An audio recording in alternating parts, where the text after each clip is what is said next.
ಇಂದು ಮೈಸೂರಿಗೆ ನಮೋ ವಿವೇಕ ಸ್ಮಾರಕ ಲೋಕಾರ್ಪಣೆ. ಪ್ರಧಾನಿಗಾಗಿ ವಿಶೇಷ ಗಿಫ್ಟ್ ರೆಡಿ. ಯುವ ಜನತೆಗೆ ಸಂದೇಶ ಏನು? ಖಾಕಿ ಕೋಟೆಯಲ್ಲಿ ಮೈಸೂರು ಕಾರ್ಯಕ್ರಮಕ್ಕೆ ಹೇಗಿದೆ ಸಿದ್ಧತೆ? ಇದು ನಮೋ ಮೈಸೂರು ಸ್ಟೋರಿ.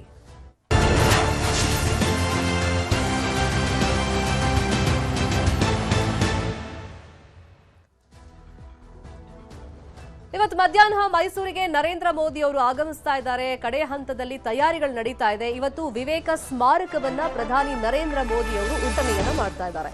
ಮೈಸೂರಿನ ನಾರಾಯಣ ಶಾಸ್ತ್ರಿ ರಸ್ತೆಯಲ್ಲಿದೆ ಈ ಸ್ಮಾರಕ. ಮಧ್ಯಾಹ್ನ 2:55 ಮೈಸೂರಿಗೆ ಪ್ರಧಾನಿ ನರೇಂದ್ರ ಮೋದಿ ಅವರು ಆಗಮಿಸ್ತಾರೆ.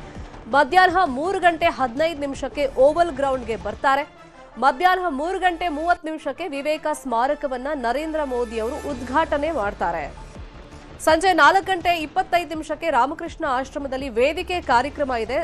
ಸಾರ್ವಜನಿಕರಿಗೆ ಈ ಕಾರ್ಯಕ್ರಮಕ್ಕೆ ಹೋಗೋದಕ್ಕೆ ಅವಕಾಶ ಇರಲ್ಲ. ಆಲ್ರೆಡಿ 6,000 ಪಾಸ್ಗಳ ವಿತರಣೆ ಆಗಿದೆ. ಪಾಸ್ ಇದ್ದವರಿಗೆ ಮಾತ್ರ ಈ ಕಾರ್ಯಕ್ರಮ ಅಟೆಂಡ್ ಮಾಡೋದಕ್ಕೆ ಅವಕಾಶಗಳಿರುತ್ತೆ. ಇನ್ನು ಪ್ರಧಾನಿ ನರೇಂದ್ರ ಮೋದಿ ಅವರ ಆಗಮನದ ಹಿನ್ನೆಲೆಯಲ್ಲಿ ಮೈಸೂರು ಸದ್ಯಕ್ಕೆ ಖಾಕಿ ಭದ್ರಕೋಟೆಯಾಗಿ ಪರಿಣಮಿಸಿದೆ. ಪೊಲೀಸರು ಹದ್ದಿನ ಕಣ್ಣನ್ನ ಇಟ್ಟಿದ್ದಾರೆ. ಮತ್ತಲ್ಲಿ ಡ್ರೋನ್ ಕ್ಯಾಮೆರಾ ಎಲ್ಲ ಹಾರಿಸಂಗಿಲ್ಲ. ಹೈ ಅಲರ್ಟ್ ಮಾಡಿದ್ದಾರೆ. ಪ್ರಧಾನಿ ಸಾಗುವಂತ ಮಾರ್ಗದಲ್ಲೂ ಕೂಡ ಪೊಲೀಸರು ಕಣ್ಗಾವಲನ್ನ ಇಟ್ಟಿದ್ದಾರೆ. ಮತ್ತೆ ಸಂಚಾರದಲ್ಲಿ ಬದಲಾವಣೆಗೂ ಕೂಡ ಪೊಲೀಸರು ಆಲ್ರೆಡಿ ಸಾರ್ವಜನಿಕರಿಗೆ ಪ್ರಯಾಣಿಕರಿಗೆ ಮಾಹಿತಿಯನ್ನು ಕೊಟ್ಟಿದ್ದಾರೆ. ವಾಹನ ಸವಾರರಿಗೆ ಪ್ರಧಾನಿ ಆಗಮನದ ಹಿನ್ನೆಲೆಯಲ್ಲಿ ಮೈಸೂರಲ್ಲಿ ಪೊಲೀಸರು ಅಲರ್ಟ್ ಆಗಿದ್ದಾರೆ. ಇವತ್ತು ಮಧ್ಯಾಹ್ನ 2:55 ಮೈಸೂರಿಗೆ ಪ್ರಧಾನಿ ನರೇಂದ್ರ ಮೋದಿ ಅವರು ಆಗಮಿಸ್ತಾರೆ. ವಿವೇಕ ಸ್ಮಾರಕ ಅನಾವರಣ ಮಾಡುವಂತ ನಿಟ್ಟಿನಲ್ಲಿ ನರೇಂದ್ರ ಮೋದಿ ಅವರು ಬರ್ತಾ ಇದ್ದಾರೆ. ಇನ್ನು ಪ್ರಧಾನಿ ನರೇಂದ್ರ ಮೋದಿ ಅವರಿಗೋಸ್ಕರ ವಿಶೇಷ ಉಡುಗೊರೆ ಕೂಡ ರೆಡಿಯಾಗಿದೆ. ಅರುಣ್ ಯೋಗಿರಾಜ್ ಅವರು ವಿವೇಕಾನಂದರ ಒಂದು ಗಿಫ್ಟ್ ಅನ್ನ ರೆಡಿ ಮಾಡಿದ್ದಾರೆ. ಇನ್ನು ಇವತ್ತಿನ ಈ ಕಾರ್ಯಕ್ರಮದ ವಿಶೇಷತೆ ಏನು ಅಂತ ನೋಡೋದಾದ್ರೆ 1892ರಲ್ಲಿ ಮೈಸೂರಿಗೆ ಸ್ವಾಮಿ ವಿವೇಕಾನಂದರು ಭೇಟಿ ಕೊಟ್ಟಿದ್ದಂತ ಜಾಗ, ಅದೇ ಜಾಗದಲ್ಲಿ ಈಗ ವಿವೇಕಾನಂದ ಸಾಂಸ್ಕೃತಿಕ ಯುವ ಕೇಂದ್ರ ವಿವೇಕ ಸ್ಮಾರಕ ನಿರ್ಮಾಣ ಆಗಿದೆ. ಅದರ ಉದ್ಘಾಟನೆಗೋಸ್ಕರ ಪ್ರಧಾನಿ ನರೇಂದ್ರ ಮೋದಿ ಅವರು ಬರ್ತಾ ಇರೋದು. ಇನ್ನು ರಾಮಕೃಷ್ಣ ಪರಮಹಂಸರ ಪರಮ ಶಿಷ್ಯರಾದಂಥ ಸ್ವಾಮಿ ವಿವೇಕಾನಂದರು ಮೈಸೂರಿಗೆ ಆಗಮಿಸಿ 2-3 ವಾರ ಇದೇ ಜಾಗದಲ್ಲಿ ಉಳ್ಕೊಂಡಿದ್ರು, ಉಪನ್ಯಾಸಗಳನ್ನ ಕೊಟ್ಟಿದ್ರು. ಹಾಗಾಗಿ ಅದರ ಒಂದು ನೆನಪಿಗೋಸ್ಕರ ಅಂದ್ರೆ ಆಗ ಅವ್ರು ಬಂದಾಗ ಉಪನ್ಯಾಸ ಕೊಟ್ಟಾಗ ರಾಜರು ದಿವಾನರು ಮೆಚ್ಚುಗೆಯನ್ನ ವ್ಯಕ್ತಪಡಿಸಿದ್ರಂತೆ. ಈಗ ಅದೇ ಜಾಗದಲ್ಲಿ ವಿವೇಕ ಸ್ಮಾರಕ ಮೈದೆಳೆದು ನಿಂತಿದೆ. ಅದರ ಲೋಕಾರ್ಪಣೆಗೂ ಕೂಡ ಸಿದ್ಧತೆಗಳಾಗಿದೆ. ಅದೇ ವಿಷಯವಾಗಿ ಇನ್ನಷ್ಟು ಡೀಟೇಲ್ ಆಗಿ ಇನ್ಫಾರ್ಮೇಶನ್ ಕೊಡ್ತಾ ಹೋಗೋದಕ್ಕೆ ಮೈಸೂರಿಂದ ನೇರ ಸಂಪರ್ಕದಲ್ಲಿ ಕನೆಕ್ಟ್ ಆಗಿದ್ದಾರೆ ನಮ್ಮ ರಿಪೋರ್ಟರ್ ಆನಂದ್.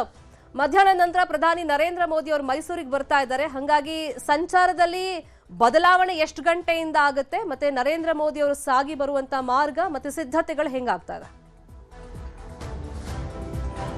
ಶರ್ಮಿತಾ, ಮಧ್ಯಾಹ್ನ 2:55 ಪ್ರಧಾನಿ ನರೇಂದ್ರ ಮೋದಿ ಅವರು ಮೈಸೂರಿಗೆ ಆಗಮಿಸಿದ್ದಾರೆ. ನೇರವಾಗಿ ಮಂಡ್ಯಕಳಿ ವಿಮಾನ ನಿಲ್ದಾಣಕ್ಕೆ ಮೋದಿ ಅವರು ವಿಶೇಷ ವಿಮಾನದ ಮೂಲಕ ಆಗಮಿಸ್ತಾರೆ. ಬಳಿಕ ಅಲ್ಲಿಂದ ಹೆಲಿಕಾಪ್ಟರ್ನಲ್ಲಿ ಓವೆಲ್ಸ್ ಮೈದಾನಕ್ಕೆ ಆಗಮಿಸ್ತಾರೆ. ಅಲ್ಲಿಂದ ರಸ್ತೆ ಮಾರ್ಗ ಹೋಗಿ ನಾನು ದೃಶ್ಯದಲ್ಲಿ ನಿಮಗೆ ತೋರಿಸ್ತಾ ಹೋಗ್ತೀನಿ. ಇದು ಮೈಸೂರಿನ ನಾರಾಯಣ ಶಾಸ್ತ್ರಿ ರಸ್ತೆಯಲ್ಲಿರುವಂತಹ ವಿವೇಕ ಸ್ಮಾರಕ. ಇಲ್ಲಿಗೆ ಮೋದಿ ಅವರು ಆಗಮಿಸ್ತಾರೆ. ಮಧ್ಯಾಹ್ನ 3:15 ಇಲ್ಲಿಗೆ ಆಗಮಿಸಿ ಈ ಸ್ಮಾರಕವನ್ನ ಉದ್ಘಾಟನೆಯನ್ನು ಸಹ ಮಾಡ್ತಾರೆ. ಇದು ವಿವೇಕ ಸ್ಮಾರಕ ಅಂತೇಳಿ ಸ್ವಾಮಿ ವಿವೇಕಾನಂದ ಸಾಂಸ್ಕೃತಿಕ ಯುವ ಕೇಂದ್ರ ಅನ್ನುವ ನಿಟ್ಟಿನಲ್ಲಿ ದೊಡ್ಡದಾಗಿ ಇದನ್ನ ನಿರ್ಮಾಣ ಮಾಡಲಾಗಿರುವಂಥದ್ದು. ಸುಮಾರು 35 ಕೋಟಿ ರೂಪಾಯಿ ವೆಚ್ಚದಲ್ಲಿ ಈ ವಿವೇಕ ಸ್ಮಾರಕವನ್ನು ನಿರ್ಮಾಣ ಮಾಡಲಾಗಿದೆ.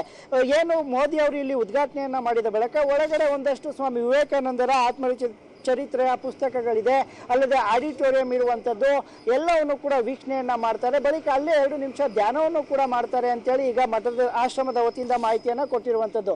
ಜೊತೆಗೆ ವಿವೇಕ ಸ್ಮಾರಕದ ಒಳಗಡೆ ಶಿವನ ದೇವಾಲಯವೂ ಕೂಡ ಇದೆ. ಅಲ್ಲಿ ಸಹ ಮೋದಿ ಅವರು ಪೂಜೆಯನ್ನು ಸಲ್ಲಿಸ್ತಾರೆ. ಬಳಿಕ ಇಲ್ಲಿಂದ ನೇರವಾಗಿ ಏನು ಮೆಟ್ರೋಪೋಲ್ ಸರ್ಕಲ್ ಆಕಾಶವಾಣಿ ರಸ್ತೆ ಮೂಲಕ ಯಾದವಗಿರಿಯಲ್ಲಿರುವ ರಾಮಕೃಷ್ಣ ಆಶ್ರಮದ ಶಾಲೆ ಏನಿದೆ ಅಲ್ಲಿ ವೇದಿಕೆಯನ್ನು ಹಾಕಲಾಗಿದೆ. ಸುಮಾರು 6,000 ಜನರಿಗೆ ಅಲ್ಲಿ ಪಾಸನ್ನು ವ್ಯವಸ್ಥೆ ಮಾಡಿ ವೇದಿಕೆ ಕಾರ್ಯಕ್ರಮಕ್ಕೆ ಅವಕಾಶವನ್ನು ಕೊಟ್ಟಿರುವಂಥದ್ದು. ಅಲ್ಲಿ ಸುಮಾರು ಅರ್ಧ ಗಂಟೆಗಳ ಕಾಲ ಮೋದಿ ಅವರು ವೇದಿಕೆ ಭಾಷಣವನ್ನ ಮಾಡ್ತಾರೆ.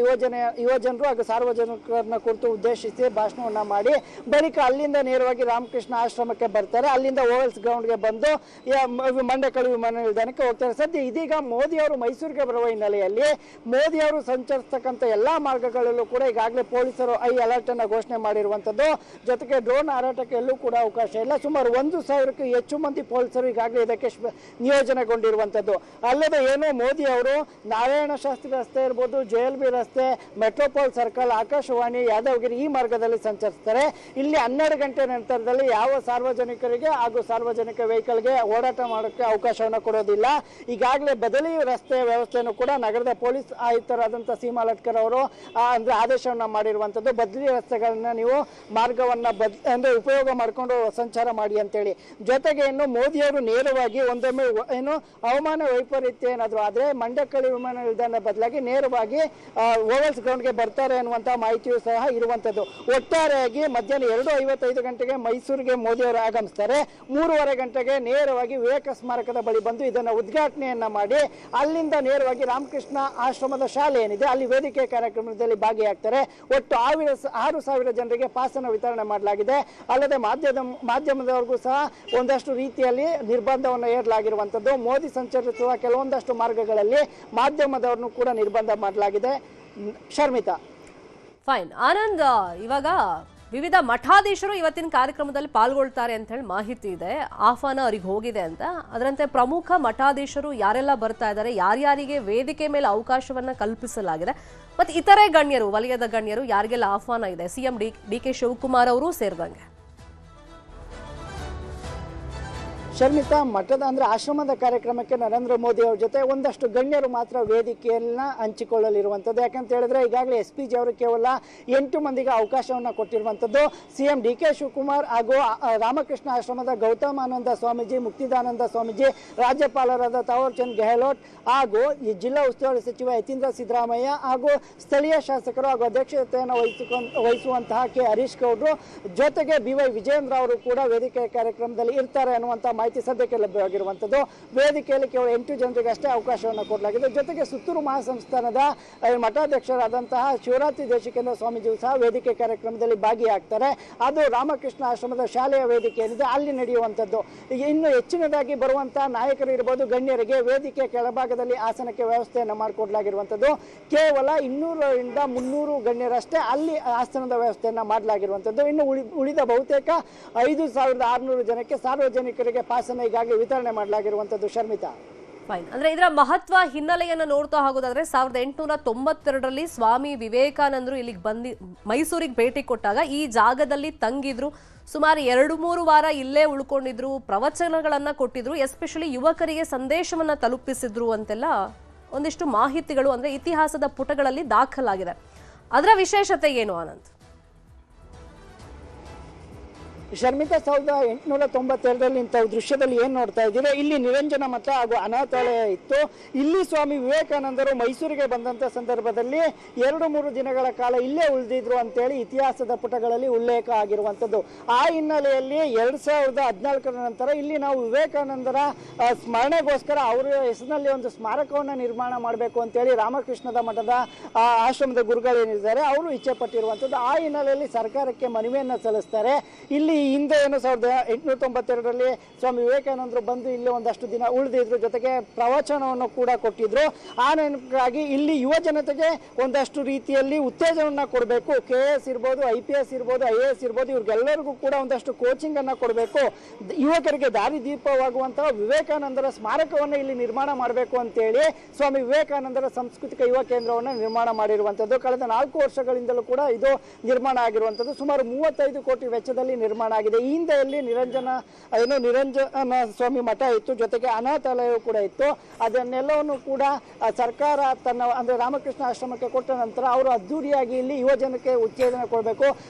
ಅಂದ್ರೆ ವಿವೇಕಾನಂದರ ಪಠ್ಯ ಪುಸ್ತಕಗಳಿರ್ಬೋದು, ಅವರು ಮಾಡಿದಂಥ ಸಾಧನೆಗಳಿರ್ಬೋದು, ಅವರು ಕೊಟ್ಟಂತ ಭಾಷಣದ ಸ್ಪೀಚ್ಗಳಿರ್ಬೋದು, ಎಲ್ಲವನ್ನು ಕೂಡ ಪುಸ್ತಕದ ರೂಪದಲ್ಲಿ ತಯಾರು ಮಾಡಿ ಇಲ್ಲಿ ನಿರ್ಮಾಣ ಮಾಡಲಾಗಿದೆ. ಜೊತೆಗೆ ಒಳಗಡೆ ಒಂದು ಆಡಿಟೋರಿಯಂ ಅನ್ನು ಸಹ ನಿರ್ಮಾಣ ಮಾಡಲಾಗಿರುವಂತದ್ದು.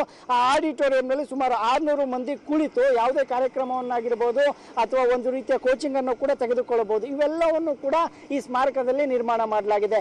ಆ ಹಿನ್ನೆಲೆಯಲ್ಲೇ ಇದನ್ನ ಯುವ ಜನತೆಗೋಸ್ಕರ ಯುವ ಜನರಿಂದ ಏನು ವಿವೇಕಾನಂದರ ಒಂದು ಘೋಷಣೆ ಇತ್ತು ಅದಕ್ಕಾಗಿ ಮೋದಿ ಅವರಿಂದಲೇ ಉದ್ಘಾಟನೆ ಮಾಡಬೇಕು ಅಂತ ಹೇಳಿ ಕಳೆದ 6 ತಿಂಗಳಿಂದಲೂ ಕೂಡ ರಾಮಕೃಷ್ಣ ಆಶ್ರಮದ ಸ್ವಾಮೀಜಿಗಳು ಪ್ರಯತ್ನ ಪಟ್ಟಿದ್ರು.